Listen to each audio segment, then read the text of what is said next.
Timmy, lights out. Timmy.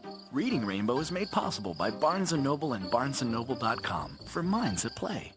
Grants also provided by the National Science Foundation, supporting programs helping children to succeed in science, math, and technology. The Arthur Vining Davis Foundations, the Corporation for Public Broadcasting, and by contributions to your PBS station from viewers like you. Thank you. Reading Rainbow. Butterfly in the sky. I can go twice as high. Take a look, it's in a book. Reading Rainbow. I can go anywhere. Friends to know and ways to grow. Reading Rainbow. I can be anything. Take a look, it's in a book. Reading Rainbow.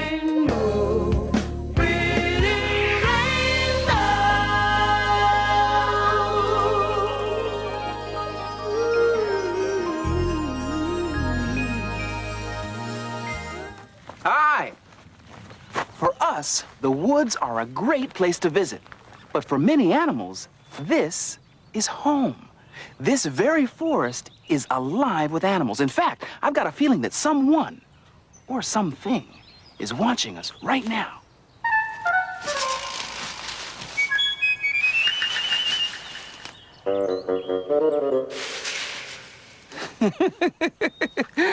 We can't see the animals because some hide from people, while others only come out at night.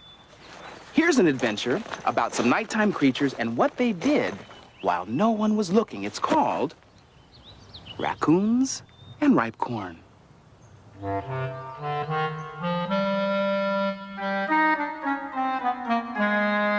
Raccoons and Ripe Corn by Jim Arnosky. Read by Julia Barr.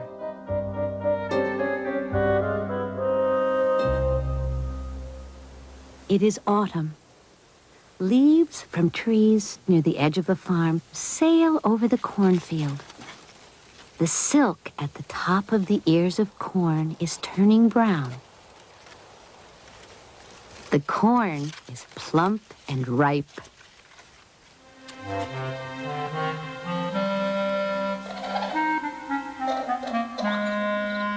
At night, a mother raccoon and her almost grown kits sneak into the cornfield.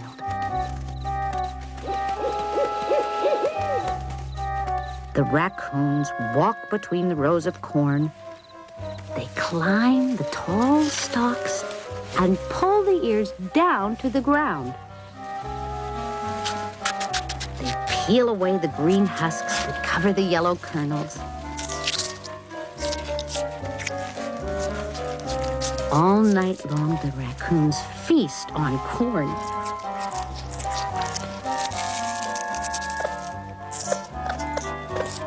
They pull down more corn than they can eat.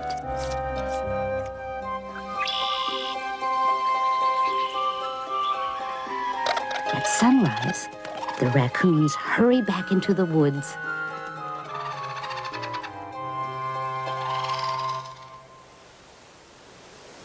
Wind whistling through the trees sends autumn leaves sailing out over the field of ripe corn.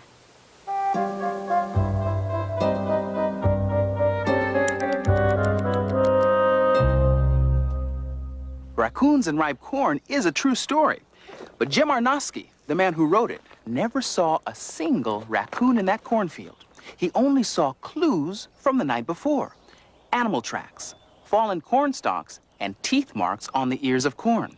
Jim studied the evidence and turned it into a story.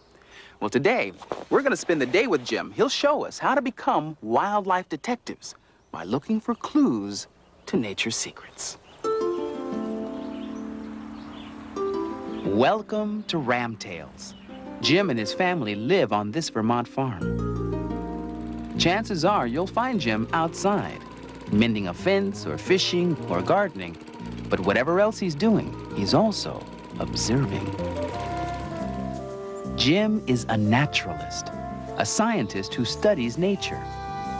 His laboratory is the woods, ponds, and streams around his home. He looks at things closely, and the closer he looks, the more he finds. As he hikes in the woods, Jim looks like any other scientist. But Jim is also a writer and artist. And when he looks at the hidden world around his farm, he finds stories to sketch and share with others. When Jim returns home, he turns his notes into books for children. But he doesn't stay inside very long, for outdoors, there are many more stories waiting to be discovered. Okay. Here you go. Get in there. There you go. Jim!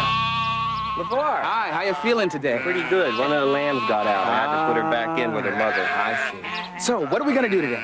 Well, I thought we'd take a walk to some of the places that I go to look for animals or Excellent. animal signs. And we're gonna need a few things. Here's a pair of binoculars for you, Alrighty. in case we see something from the distance. And a pair for me. Alrighty. And since we're gonna be near water, and we may want to walk in it, I brought a pair of waders for you. Waiter. Ooh, yay. All right. Okay? Don't put them on, because it's hot, and we just save them to get to the water. Okay. And a pair of waders for me. All right? Throw them over our shoulders, Just like that, right. Okay. That's it, huh? And that's it. Are you ready? You bet. Okay. I'll follow you. Let's go.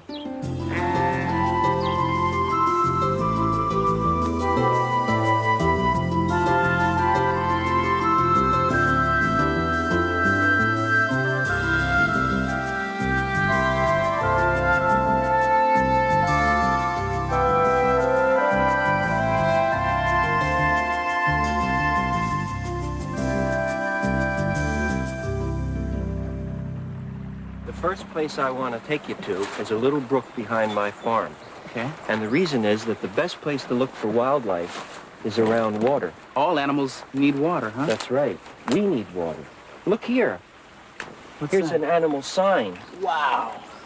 A raccoon came through here, probably during the night. Now, They're how- so fresh. How can you tell that? Well, you could see these are raccoon prints because I can identify the front foot print here. Here's another front footprint of the raccoon, and this is the hind footprint of the raccoon. And the hind footprint of a raccoon looks like a human's footprint almost, and that's how I can identify that. I see. And the raccoon walked through. It didn't come and stop to drink. Can you tell how I know that? I can't even begin to imagine how you can tell that. Well, because the footprints show a walking pattern, and they didn't stop. And if the raccoon was going to come for a drink, he would have walked up to the water and stopped and drank, and then his footprint pattern would have been more squared off. Ah, the signs would be different. That's right, and that's how we read these signs when we're looking for wildlife pictures to create. Now, when I'm at a place like this, besides animal signs, I like to look for little details that I might be able to add in my drawings. Like what? Here's a perfect example. See this colorful leaf? Now that leaf is bright yellow Right. against this dark mud. Right. And if you look at this leaf, it has very fine green veining. Right. Oh, and there's also some orange in there. That's right. Orange. It has an orange stem. Right. I didn't notice that. Well, that would be something I would definitely add in a picture if I was drawing this leaf on this part of the bank of the brook. And there are all kinds of animals that actually live near the water. You mean there could be animals right around here that we Well, don't see? there's one right there, Where? right below us under this moist piece of bark. Wow, there is. What is this? This is an eft, a red eft. It's one of my favorite animals because it's so colorful and so cute. Look here. He looks like a salamander. It is a salamander. It is a salamander. It's a very dry salamander because it lives only in moist areas. It doesn't live right in water or in very wet areas.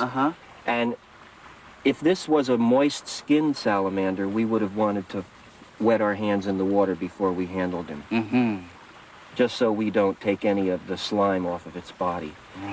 When this eft gets to be a certain age, it'll migrate to a deep water pond, and it'll swim in the water, and it'll actually change into an entirely different animal. Really? It'll be a swimming newt. It'll turn green. It'll have a flatter tail for swimming.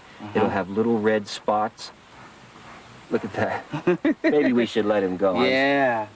We'll put him back. Jim, do any animals ever come down here while you're watching? Well, actually, they do. Once I was at a brook very much like this, and 3 deer came down to drink right while I was there. And I was very excited. And I kept extremely quiet so I wouldn't scare them off. And I went home with that experience, and it was the basis and the inspiration for the words and pictures of a book I wrote called Deer at the Brook.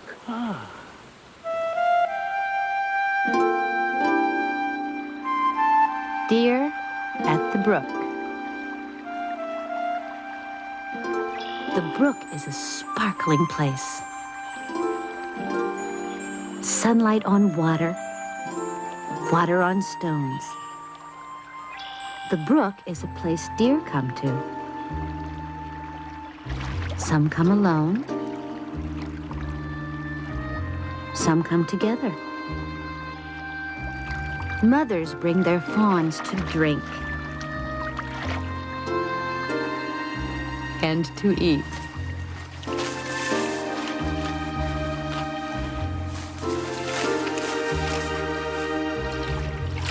They walk in the water.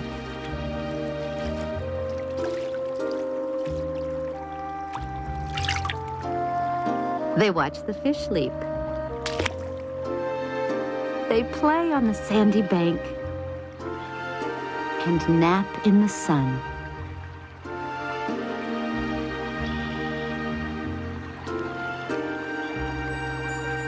Sunlight on water, water on stones. The brook is a sparkling place.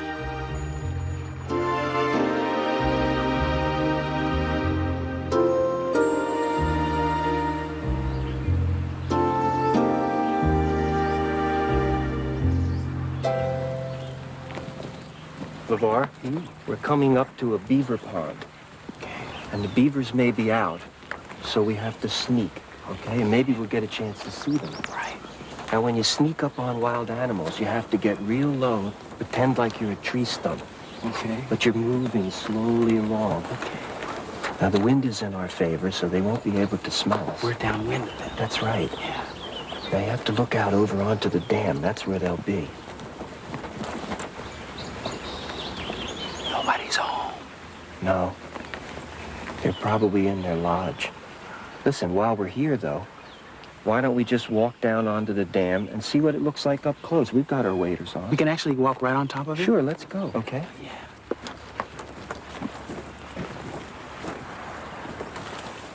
Oh, look. Whoa. It's a mink. What's he have in his mouth there? It looks like a fish. He ran up over the dam. Amazing. Look here. This is the beaver's dam in the beginning stages. First, the beaver will start damming a stream by bringing small vegetation that he chews off and pushing it up against the flow of the stream. And then he brings mud up from the bottom of the stream and packs it on. And as they work, the dam gets higher and the water raises, and they start adding bigger clumps. They bring things like this over, huge clumps of vegetation. And they bring it over, put it in their dam, and bring mud up and pack it on. Well, you can see here where the beaver's front paw was packing the mud. That's a beaver print right there. That's right. Here's the toes. And after the dam gets to be a little higher, the beavers start bringing larger pieces of vegetation over. Sticks and logs and things. That's right. This is a piece of a branch from a tree, and you can see where the beaver's teeth have cut it. This looks like a small beaver because of the diameter of its teeth. You there. can really see his teeth marks right there in the wood. Yes, you can. And one of the neat things about beavers is that while they're working, they're eating. Really? That's right, because they like to eat the bark of wood. And so before it brings it to the dam, it chews the bark off. Just like a piece of corn. Uh-huh. And if you're here in the evenings, when they're doing this, when everything is quiet, You can hear that? you could hear the beaver's teeth. Now here's a big piece the beavers put in. Oh, look at this, yeah. This is a heavy You piece. can really see the teeth marks here. Yeah, and this is quite heavy, Yeah. this piece, so we won't pick that up. Okay. You can see the size of some of the sticks in this dam, Absolutely. They brought all of these sticks here? piece by piece. That's amazing. It is. But you know, they didn't carry them. Well, how did they get here? They floated them. Down the stream. That's right. Well, that That's makes why sense. beavers make a pond. Because they're much more comfortable in the water swimming than they are on the land. Now, this dam is not complete yet. They'll keep building it, and the water will keep rising and rising. So the dam's never finished? Not really. And as long as the beavers maintain this dam that we're standing on, there'll be a pond here. Wow. There's a beaver out there right now. Maybe he'll swim over. You think he'll still come if we're standing here? He may. I don't know if it's a he or a she, but it's a big one. Beavers aren't the only animals that'll live here. What other sorts of animals will live out here? Oh, there'll be ducks. Oh, yeah, of course. Okay. And then there'll be fish-eating birds like herons and bitterns. Uh-huh. And, of course, there'll be muskrats, which are the little cousin to the beaver. Ah. Now, there's a muskrat house out there. You can see it with your binoculars if you look. Now, when I discovered muskrats were living in here besides beavers, I came down and I waited and I watched all the things they did, and the things I saw them do, I put in a book which I ended up calling Come Out Muskrats.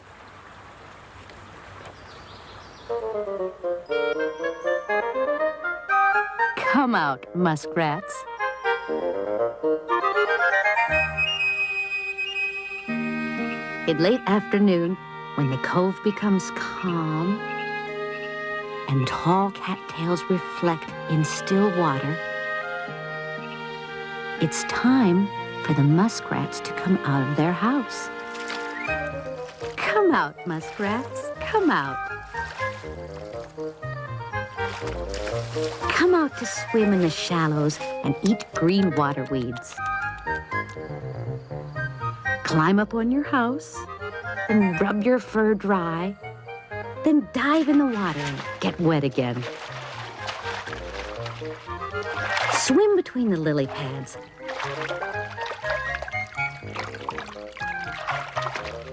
Race around the cattails. Go this way and that way.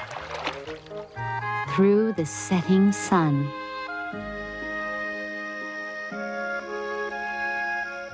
When it gets dark and the birds end their songs, stay out, muskrats, stay out, and swim until dawn.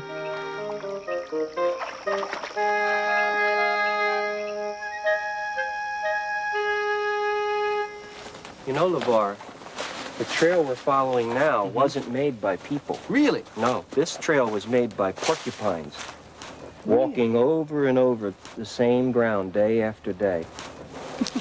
When I come outdoors to look for things to sketch, I like to follow trails like this because they often lead to animal signs that give me ideas for pictures. Look here, there's a... What do you see here?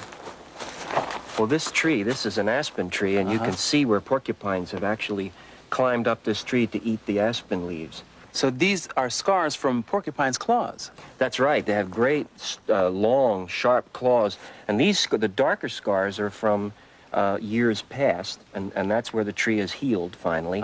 And then you can look close here, and you can see lighter lines where fresh climbing marks have been made from the claws of porcupines. Wow.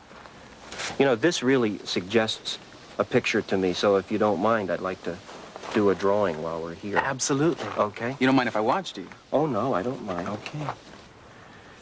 When I start drawing an animal from an animal sign like this, I like to start with the place that the animal was. And in this case... The tree. That's right. So I'll add a couple branches. Here's a broken branch on this side. You start by outlining the quilled body, and then you imagine the body of the porcupine underneath the quills. Here's the porcupine's tiny little eye. Before I go any further, I better hold the porcupine on the tree. With those claws. That's right. And they could weigh up to 30 pounds, so you have to have good, strong claws to hold that porcupine on the tree. There's a tail. Now I'm going to separate the porcupine from the tree visually by adding some dark shading just very lightly first. Maybe we put some of those marks from porcupines in the past climbing the tree. Some of those scars, huh? That's right. Now I'm getting to the part where I should make the quills. The quills all look like this. Each one is long and comes to a point like that. Starting to look kind of real. It looks just like a porcupine. Mm-hmm. It's the one that's inside my brain, and I dug it out for you and put it on paper. You know, through words and pictures, a wildlife writer takes you on an adventure with them. When you read books about animals in nature, it's almost as if you're hiding behind a tree, seeing them with your very own eyes. While Jim finishes his sketch, here are some other outdoor adventures that you can track down, but you don't have to take my word for it. Hello, everybody. I'm Diana Fleischer, and I want to introduce you to a book that takes a look at the lives of many different animals. It's called Tree Trunk Traffic. This book is about a 70-year-old maple tree and all the animals that live in the tree or just come by to visit. A brother and sister squirrel live in a hole in the trunk. Their mom lives there too. They take naps piled on top of each other. Aren't they cute? There are some strange-looking insects that live in that tree too. One cicada crawled out of its skin and left it behind. The pictures are pretty photographs. I used to look at a tree as just a tree, but after reading Tree Trunk Traffic, I look at it as a home for lots of little animals. Why don't you add this book to your collection? Hi, I'm Gregory. Sometimes you might think nature is far away from you, but it doesn't have to be. In my first nature book, you can learn about plants and animals in your own home. This book works like a magnifying glass. It helps you to discover things in nature up close. There are lots of great experiments to try. I like the one where we make the worm farm. You know, a farm for worms. All you need are some dead leaves, dirt, a jar, and of course, the most important ingredient, some worms. I like learning about nature. If you like learning about nature too, you must read my first nature book. Did you know there's lots of different kinds of birds in your neighborhood? I just read a book of poems about birds. It's called Birdwatch. There are all kinds of poems in this book. Some are funny, like the one about the turkey. He ends up on a plate for Thanksgiving. And some of the poems are just beautiful and sweet. Like this one, Songbirds. Along the wires, like scattered notes on lines of music, sit a row of birds. There are also poems about swans, robins, and woodpeckers.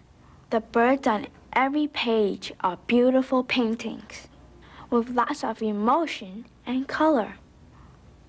I'm Lisa Lee, and now that I read this book, I think I'm going bird watching. How about you?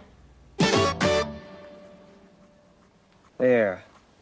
I've added the last quill to my porcupine. That's it? That's it. And I'd like to sign this picture and give it to you as a memento of your visit. Jim, thank you. This is beautiful. I will treasure this. Well, I hope so. I'll treasure today. You leaving? Yep, I have to go. Jim, I have really had a great time today. Thank you for sharing with me some of the secrets of watching wildlife. Well, thank you for coming. All righty.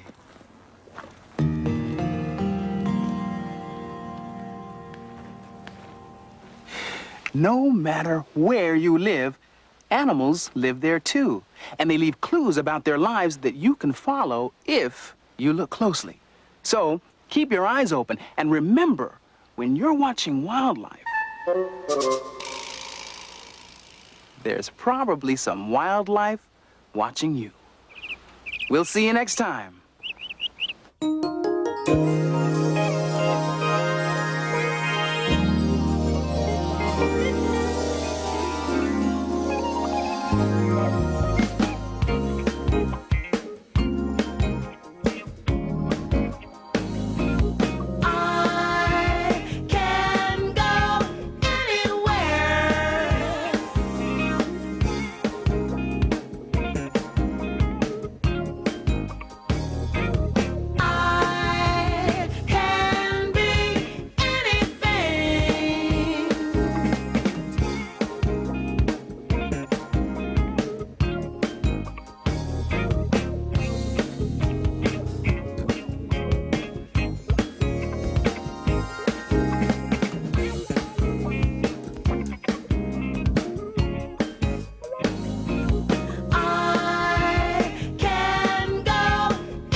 Today's Reading Rainbow books are Raccoons and Ripe Corn by Jim Arnosky, published by Lothrop, Lee and Shepherd Books. Deer at the Brook by Jim Arnosky, published by Lothrop, Lee and Shepherd Books. Come Out Muskrats by Jim Arnosky, published by Lothrop, Lee and Shepherd Books. Tree Trunk Traffic, text and photographs by Bianca Lavies, published by Dutton Children's Books, a division of Penguin Books USA, Incorporated. My First Nature Book by Angela Wilkes, published by Alfred A. Knopf. Birdwatch by Jane Yolen, illustrated by Ted Lewin, published by Philomel Books.